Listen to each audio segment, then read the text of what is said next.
Magandang umaga po sa inyo lahat, mga kapatid sa pananampalataya. Ngayon po ay araw ng Lunes, unang araw ng linggo. Ako po ay nakapanood kanina ng isang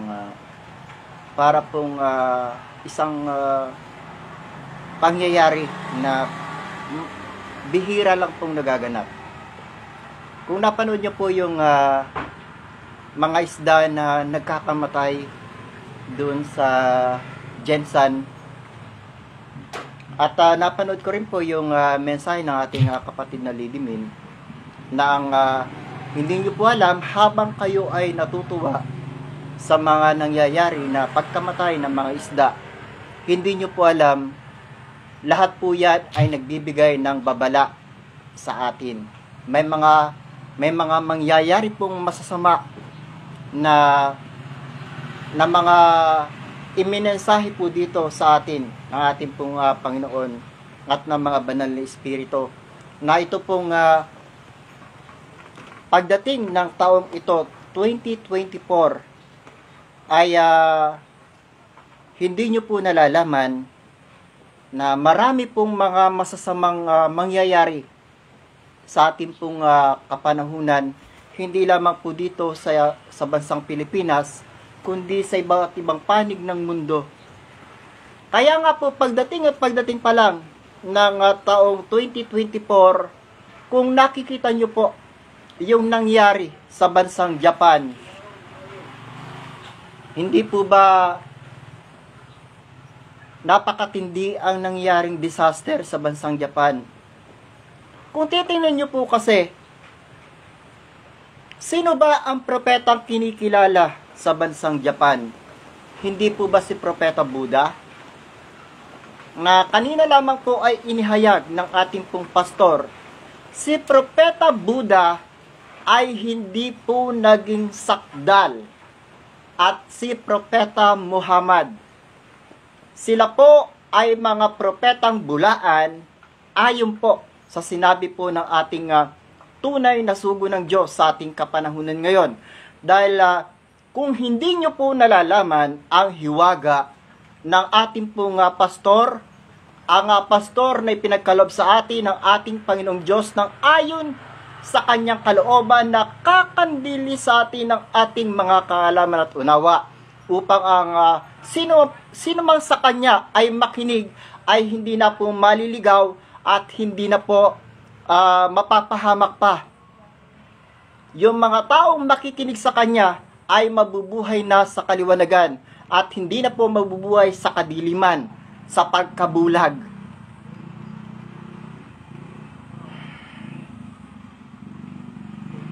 Alam niyo po mga kapatid ko sa pananampalataya, kung malalaman niyo lang ang hiwaga ng pastor, ewan ko lang po. Dahil yung tunay na sugo, makapangyarihan po yan. At meron po siyang koneksyon sa ating dakilang Ama. Gabi-gabi po silang nag-uusap. Tanungin nyo nga yung mga sugo na kinikilala nyo kung nakausap nila yung ating dakilang Ama at yung Panginoon. Marami pong hiwaga sa pagkatao ng isang tunay na sugo kung hindi nyo po nalalaman.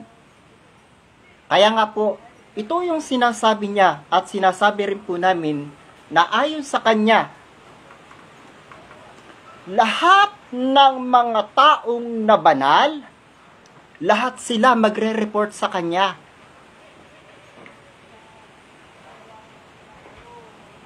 Dahil sa hindi nagre-report dito sa karya ng langit si Propeta Buddha at si Propeta Muhammad, ipinagpalagay po ng pastor na itong mga propetang ito ay wala sa kalangitan, at siya naman pong pinagawa niya sa isang banal na espiritu, pinahanap niya sa kalangitan ang mga kaluluwa ng mga yan, wala daw po sa langit. Balik po tayo sa ating pong topic na yung tungkol sa mga isdang nagkakamatay sa Jensan. At hindi po natin alam kung meron pang nangyayari sa iba't ibang panig pa ng mundo.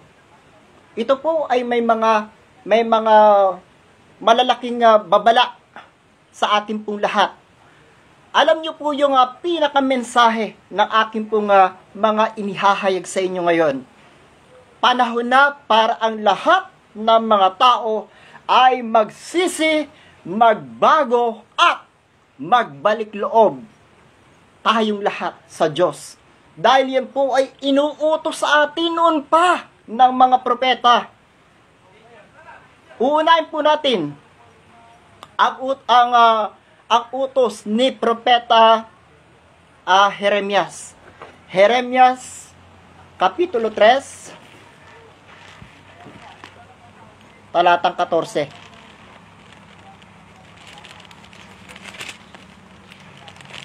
Kayo'y manumbalik o tumatalikod ng mga anak.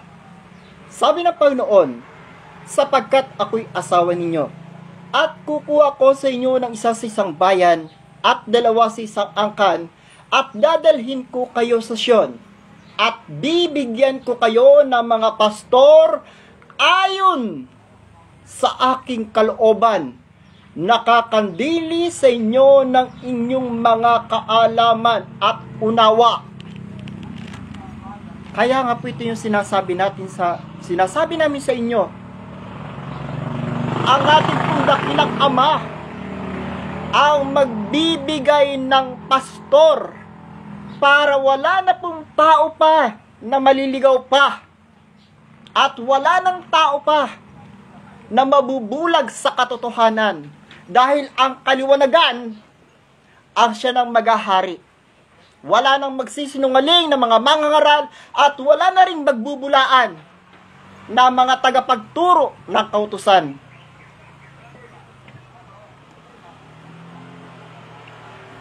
Ito naman po ang sinabi naman ni Propeta Zephanias. Ito pong lahat ng ito ay sinasabi ko po sa inyo at inihahayag ko sa inyo. At hindi po ako magsasawa na sa inyo ay maghayag ng mga katotohanan na dapat nyo na po itong malaman. Dahil ito pong ginagawa po namin sa inyo, yung paghahayag ng mga katotohanan, ito po ay bilang bahagi ng aming pag-ibig at pagmamahal sa lahat ng mga tao pang ang mga tao ay hindi na pa maliligaw pa. Wala ng tao na mabubulag pa sa katotohanan. Kaya po, napakalinaw ang sinabi ng ating pong kagalang-galang na propeta Jeremias. At bibigyan ko kayo ng mga pastor ayon sa aking kalooban na kakandili sa inyo ng kaalaman at unawa. Kaya po kami na mga alagad ng pastor, wala po kami pagkaalam at pagkaunawa sa banal na kasulatan. Dahil sa kanyang mga pagtuturo sa amin ng mga katotohanan, nagliliwanag po ang aming mga kaisipan. Natututo kami ng mga katotohanan na dapat din naming ituro sa sangkatauhan upang kami ay makatulong sa kanyang paghahayag ng mga katotohanan para wala ng tao pang maliligaw pa. Basa po ulit tayo. Zephanias Kapitulo 2, talatang 1 hanggang 3. Ang bayan ay pinagsabihan na hanapin ng Panginoon. Napakalinaw, di po ba? Kayo'y magpipisan, oo magpipisan, o bansang walang kahihiyan. Ito lang po yung medyo masakit lang po ito, na yung mga propeta po nung kapanahunan nila, ang sinasabi nila sa katauhan noon, walang hiya daw po yung mga tao. Alam niyo po kahapon, bumaba po yung Panginoon. Yung Panginoong Jesucristo, bumaba ang kanyang banal na espiritu dito sa karya ng langit. At alam niyo po ba na ito yung hamon ng ating pong pastor sa lahat ng mga relihiyon. Walang tumanggap ng hamon ng pastor. Lahat yata ng relihiyon ay napipina sa hamon ng pastor na Kahit si kagalang-galang na Apostol San Pablo ay nagsabi at nagwika sa mga tao, sino ang aakyat sa langit upang ibaba ang Espiritu ng ating Panginoong Hesukristo at ang banal na Espiritu ng ating dakilang Ama? Sino sa lahat ng relihiyon ang makagagawa nito? Di po ba wala? Alam niyo po, napakahiwaga po ng proseso ng ganitong bagay. Dahil hindi po basta-bastang kapangyarihan ang magaganap dito. Yung pumunta na ngalak sa kalangitan ng kaluluwa ng isang propeta, hindi pa mapaniwala ng tao. Samantalang ang mga tao ay naniniwala sa mga multo. At ang mga tao hindi naniniwala sa mga banal na espiritu, pero ang mga tao ay naniniwala sa mga multo. Anong klase po ba kayo? Naniniwala kayo? Sino ba gumawa ng mga multo? Hindi po ba ang Diyos na banal na espiritu na hindi nyo mapaniwalaan?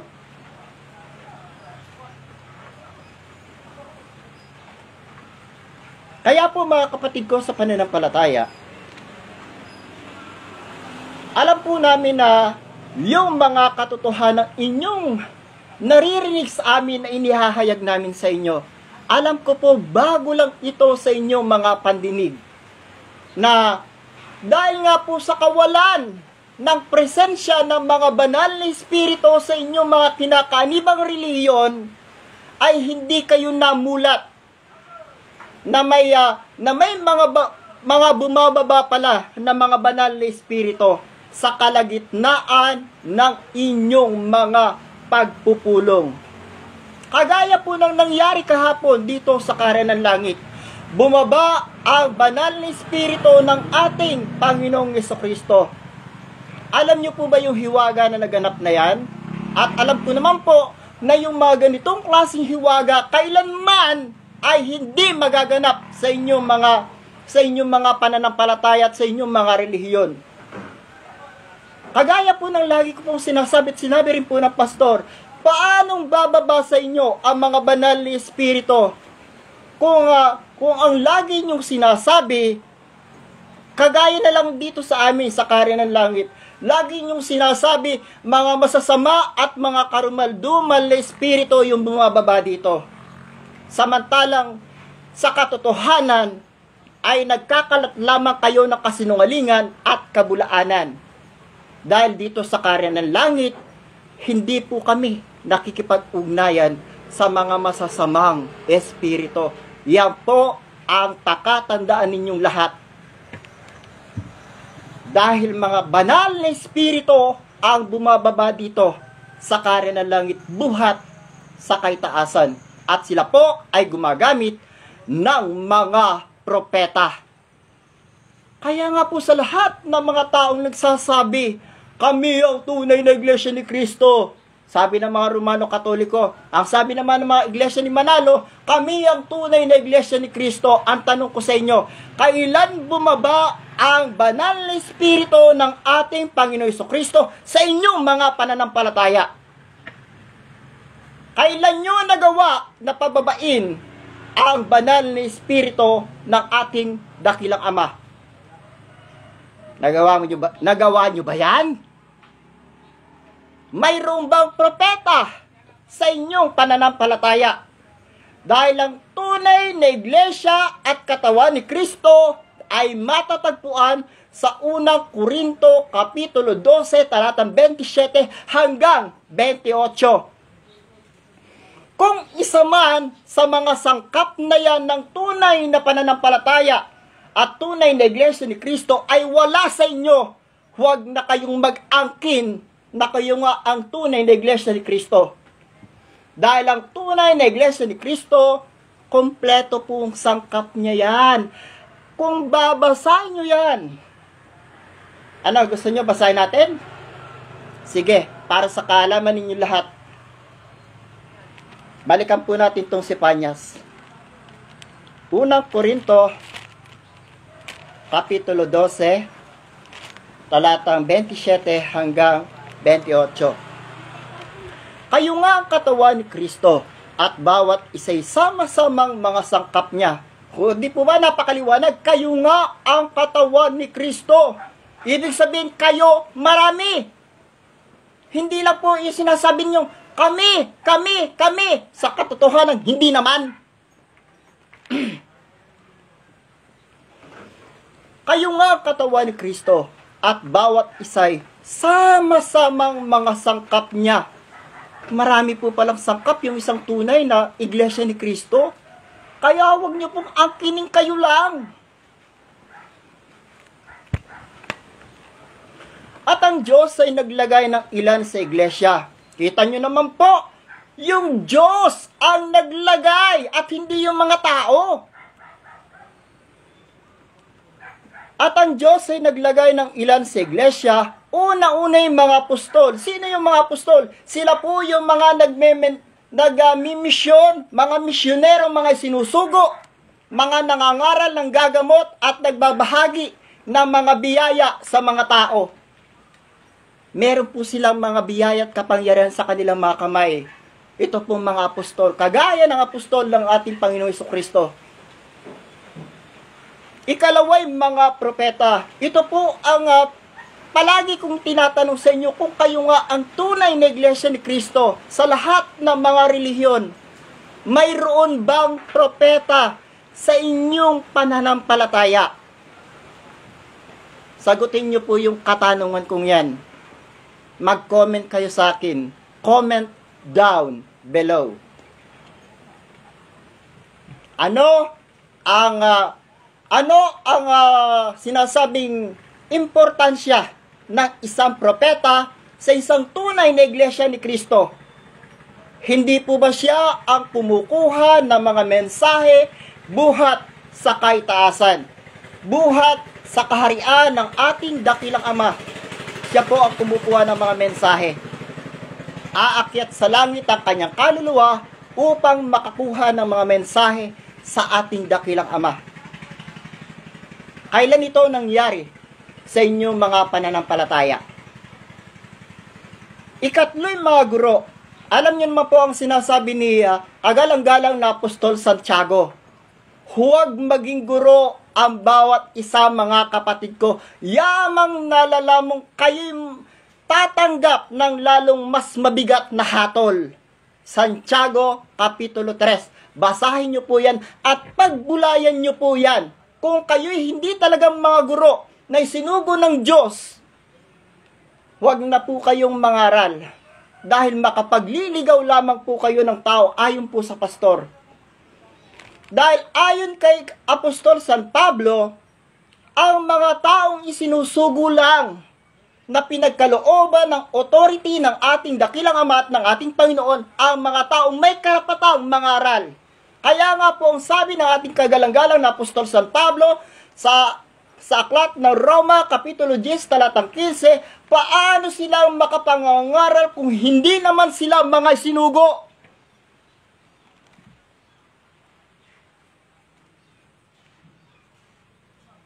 Ano? Kayo pa rin na tunay na iglesia ni Kristo? Sige, tuloy po natin. Mga himala, saka mga kaloob na pagpapagaling. Kung kayo nga ang tunay na iglesia ni Kristo, dapat ay may sangkap kayo na mga himala, mga kaloob na pagpapagaling. Tanong ko sa inyong lahat na mga relihiyon, sino sa inyong relihiyon ang may kaloob na pagpapagaling? Yung mga lingkod ng Diyos, may mga biyaya po sila sa kanilang mga kamay upang kung sakaling dumating ang pagkakataon na ang inyong mga miyembro, na ang inyong mga mananampalataya ay may mga sakit, karamdaman, hindi na po nila kailangan pang pumunta sa mga doktor.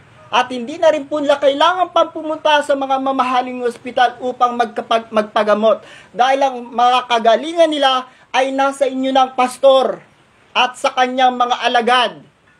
Dahil sila ay binigyan ng kapamahalaan ng ating Panginoong Jesucristo na makapagpagaling ng mga sakit at karamdaman. Basahin po natin. Mateo Kapitulo 10. Alam niyo po ba itong mga nakasulat po sa banal na kasulatan? Lahat po ito ay nangyari sa ating pong kapanahunan ngayon. At pinalapit niya sa kanyang 12 alagad at binigyan niya sila ng kapamahalaan laban sa mga karumaldumal na espiritu upang mapalabas nila at upang kanilang mapagaling ang lahat ng sari-saring sakit at ang lahat ng sari-saring karamdaman. Sa isang tunay po na iglesia ni Kristo, ito po ay nangyari nung kapanahunan nila. At hindi nyo po ba alam, sa ating kapanahunan ngayon, ang Panginoong Jesucristo, ang kanyang tunay na iglesia ay kanyang ginagabayan. Ang kanyang presensya, ang kanyang banal na espiritu ay nananatili sa kanyang tunay na iglesia. Kaya nga po, may mga biyaya at kapangyarihan na makapagpagaling na kanilang mga miyembro, yung isang tunay na iglesia ni Kristo. Dahil naroon ang kanyang pangako, ako'y sumasa inyong palagi hanggang sa katapusan ng sanglibutan. Pangako po yan ng Panginoong Jesucristo na hindi niya iiwan yung kanyang tunay na iglesia. Kaya nga po lagi po namin tinatanong sa inyo, kailan ba bumaba ang banal na espiritu ng ating Panginoong Jesucristo sa inyong lahat? Kayo ng mga relihiyon na nag-aangkin na kayo ang tunay na iglesia ni Kristo. At alam nyo po ba, ang isang hiwaga na dapat nyo na po itong mahayag sa buong sanlibutan ngayon. Ang isang tunay na iglesia ni Kristo, nakarehistro po yan doon sa kalangitan. Hindi po dito sa Securities and Exchange Commission. Yan po ang dapat nyo na pong maalaman. Na ang isang tunay na pananampalataya at isang tunay na iglesia ni Kristo ay nakatala at nakarehistro doon sa kalangitan. Paano namin nalaman? May mga propeta po kaming akit baba sa kalangitan. Kaya nga po lagi ko rin sinasabi sa inyo, gaano kahalaga ang isang propeta sa isang pananampalataya, sa isang tunay na iglesia ni Kristo. Nakakaalam ba kayo ng mga hiwaga ng kalangitan? At paano namin nalalaman na bawat isa po sa amin ay may mga pangalan na doon sa aklat ng buhay, doon sa kalangitan? Kayo po, kailan nyo naalaman na kayo ay may mga pangalan na sa aklat ng buhay doon sa kalangitan? Hindi po ba propeta rin ang naghahayag niyan? Yung propeta umakyat ang kanyang kaluluwa doon sa kalangitan. At kailan nyo naalaman na kayo ay yung timbangan ninyo, yung inyong mga tapayan doon sa kalangitan may mga laman na, at ang inyong mga timbangan kung tagilid ba o pantay o kung tagilid.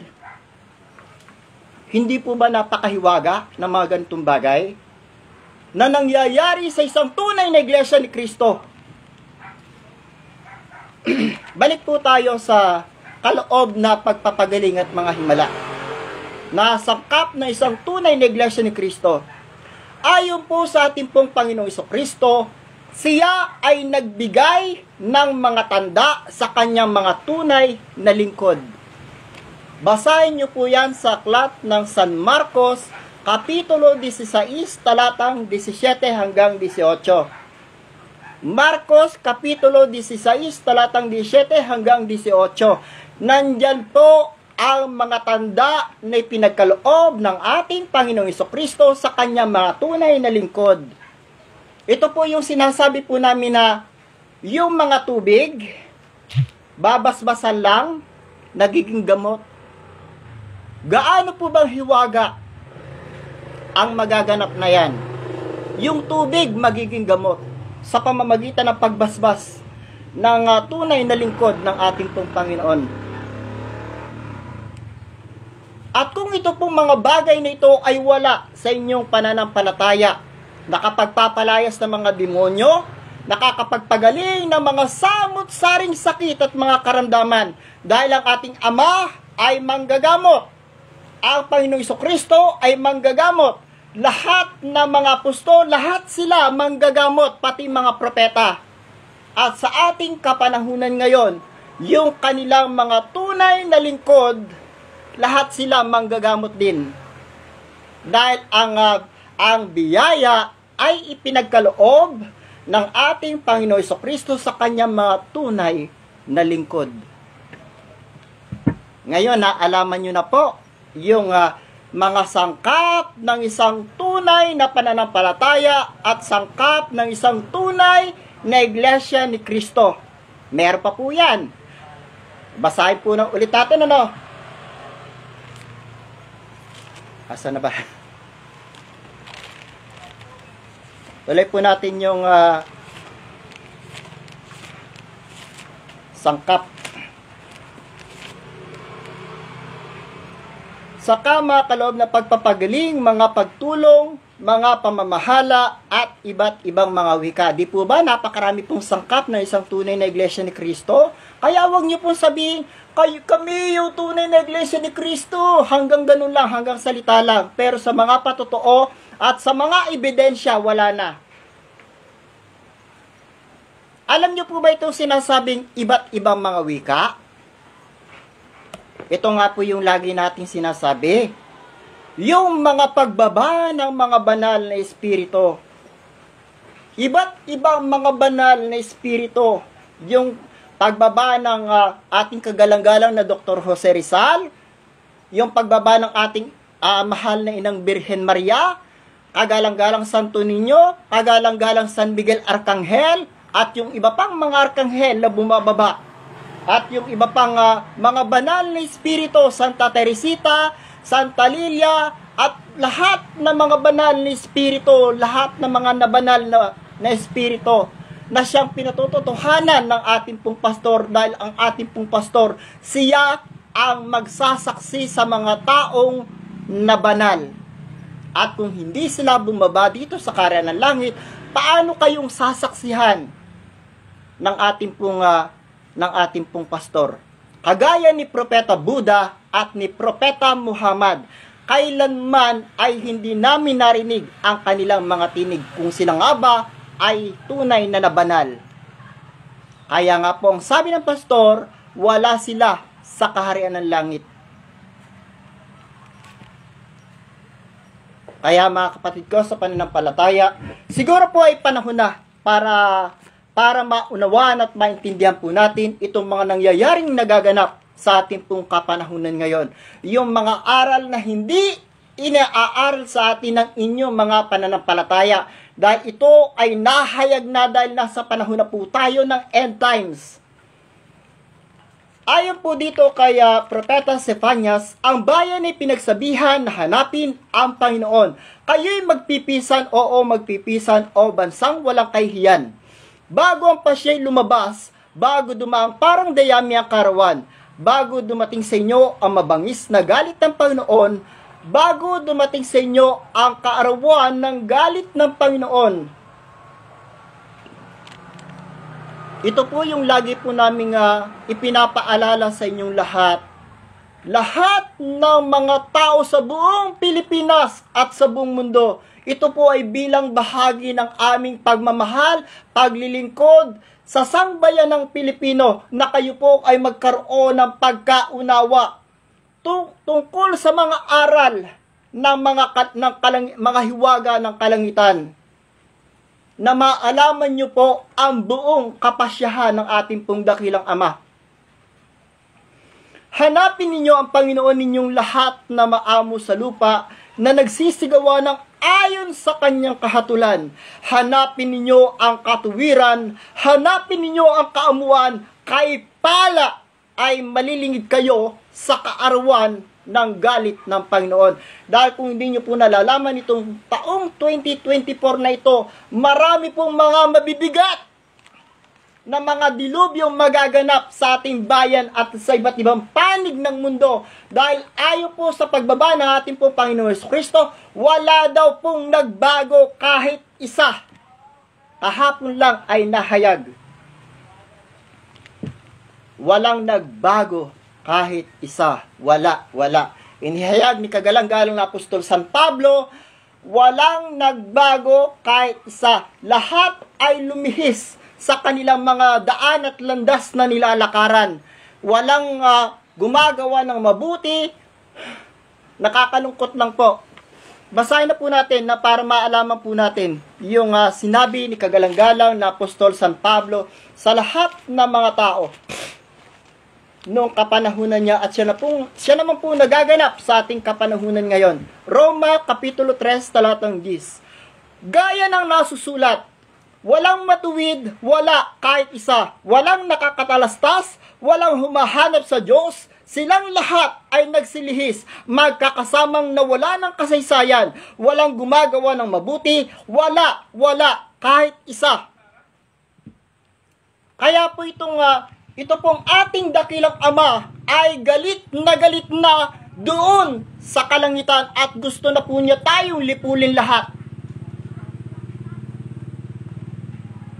Alam niyo po, nung panahon ng ating Panginoon Jesucristo, kaya siya namatay sa krus ng Kalbaryo na siyang naganap dahil ninais ng ating dakilang Ama na lahat ng mga tao noon ay kanyang lilipulin.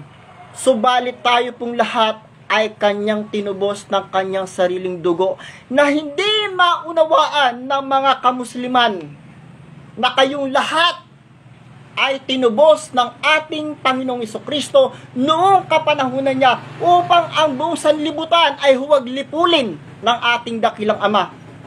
Yan ang hiwaga na hindi nyo nalalaman kung bakit namatay ang ating Panginoong Jesucristo sa krus ng Kalbaryo.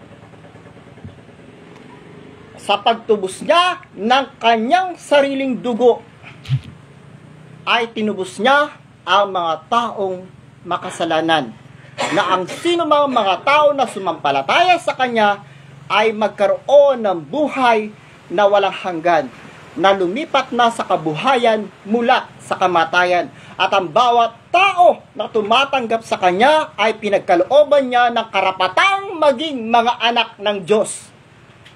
At ang bawat taong sumasampalataya sa ating Panginoon Jesucristo ay hindi napapasok sa paghatol. Basahin na po natin. Aklat ng San Juan,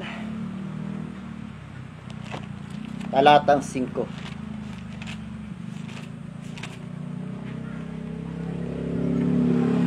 San Juan, Kapitulo 5, talatang 24. Katotohanang sinasabi ko sa inyo, ang dumirinig ng aking salita at sumasampalataya sa Kanya na nagsugo sa akin ay may buhay na walang hanggan at hindi mapapasok sa paghatol, kundi lumipat na sa kabuhayan mula sa kamatayan. Ngayon, sinong propeta ang kikilalanin nyo? Si Propeta Muhammad? Si Propeta Buddha? O ang ating kagalang-galang na propeta na pinagkalooban ng ating dakilang Ama ng karapatan? Lahat ng mga pamamahala sa langit at sa ibabaw ng lupa ay naibigay na sa Kanya ng ating dakilang Ama. Ang Kanyang pangalan ay magiging dakila sa sanlibutan. Panginoon ng lahat ng Panginoon, Hari ng lahat ng mga hari. Jesus, Guro ng sangkatauhan, Jesus ng Nazaret. Pumili lang po kayo. Ang sabi niya,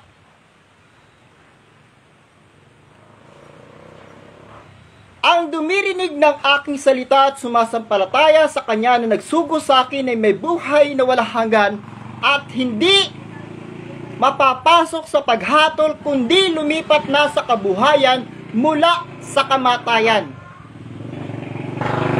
Kaya nga lagi rin namin sinasabi sa inyo, ang Panginoon Jesucristo lamang ang tanging daan, ang katotohanan at ang buhay. At sino man ay hindi makaparoroon sa ating dakilang Ama kung hindi sa pamamagitan niya.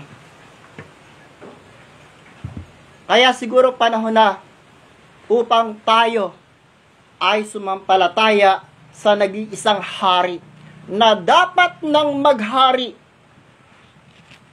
sa buong sanlibutan upang ang lahat ng mga dilubyo lahat ng mga kaparusahan, lahat ng mga sumpa, lahat ng mga salot, lahat ng mga nangyayaring mga kasakunan at disaster at dilubyo na nangyayari sa ating kapanahunan ngayon, lahat ay tumigil na. Paghari natin ng ating Panginoon at hindi yung mga propeta na kinikilala niyong mga bulaan. Yan lamang ang hinahangad at ninanais ng ating dakilang Ama at ng ating Panginoon, dahil ang Ama at ang Panginoong Jesucristo ay iisa. Dalawa sila, subalit iisa. Paano naging isa? Isang pananampalataya, isang katuwiran, isang layunin, isang prinsipyo na ang lahat ng mga tao ay magkaroon ng kaligtasan at makarating doon sa tunay nating tahanan.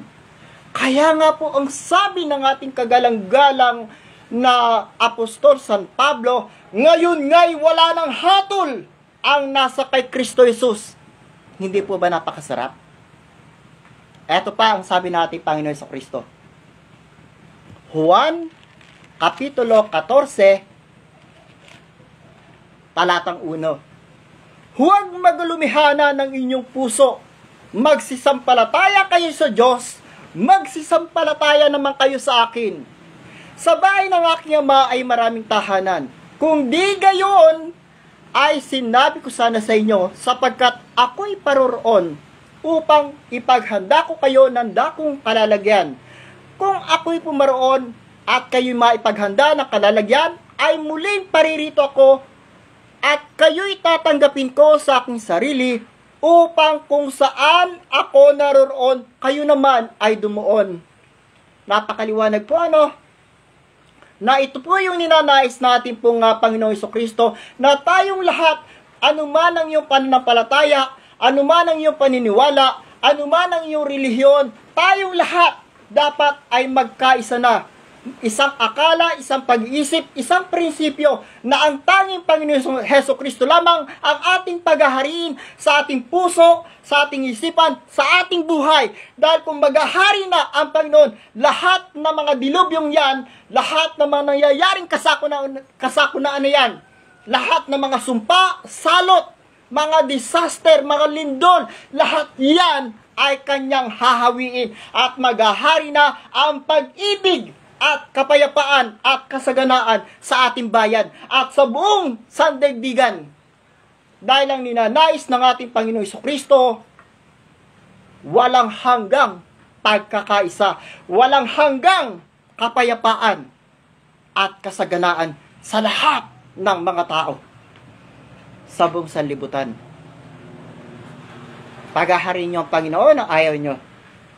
Kung hindi niyo paghaharin ang Panginoon, sige, babasa po tayo sa mga taong ayaw paghari ng Panginoong Jesucristo, makinig ang may pandinig.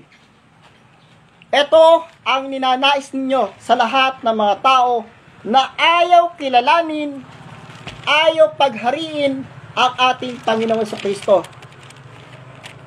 Ang sabi po ni kagalang-galang na Haring Solomon, ang sabi po niya, Kawikaan, Kapitulo 1, talatang 22 hanggang 28. Hanggang kailan kayong mga musmos magsisibig sa inyong kamusmusan, at ang mga nanunuya ay maliligaya sa panunuya, at ang mga mangmang ay nagtatanim sa kaalaman. Magsibalik kayo sa aking saway, narito aking ibubus ang aking espiritu sa inyo, sapagkat ako'y tumawag at kayo'y tumanggi. Aking inuunat ang aking kamay at walang makinig. Araw-araw na po kaming naghahayag ng ating pong pastor, walang nakikinig sa mga aral ng katotohanan ng pastor na pinagkaloob ng ating Panginoong Diyos na kakandili sa atin ang ating mga kaalaman at unawa. Kundi inyong iniwi sa wala ang bukong payo at hindi ninyo inibig ang aking saway. Ako naman ay tatawa sa kaarawan ng inyong kasakunaan. Ako'y manunuya pagka ang inyong takot ay dumarating. Pagka ang inyong takot ay dumarating na parang bagyo at ang inyong kasakunan ay dumarating na parang ipo-ipo, pagka ang hirap at hapis ay dumating sa inyo, kung magkagayoy tatawag sila sa akin, ngunit hindi ako sasagot. Hahanapin nila akong masikap, ngunit hindi nila ako masusumpungan. Sapagkat kanilang ipinagtanim ang kaalaman at hindi pinili ang takot sa Panginoon.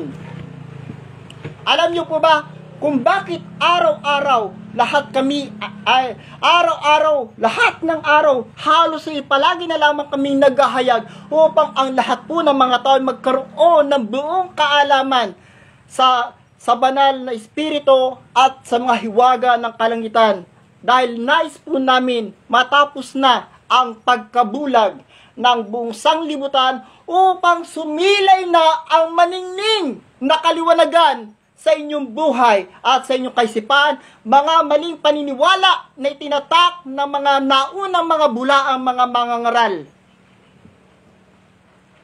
upang tayo pong lahat ay mabuhay na sa katotohanan. Dahil ito po yung ninanais namin sa inyo, na tayong lahat ay makarating sa tunay nating tahanan. Kaya nga po lagi pong hinihiling sa inyo na sana ay magbasa po kayong lagi ng banal na kasulatan, dahil ito pong ebanghelyo ang siyang kaligtasan ng bawat taong sumasampalataya. Ang kapangyarihan ng Diyos ay kaliligtas ng bawat taong sumasampalataya. Ang ebanghelyo, ang ating banal na kasulatan. Kaya ito po yung aking pong huling mensahe sa inyo, galing po kay Propeta Josue. Josue, Kapitulo 1, talatang 8.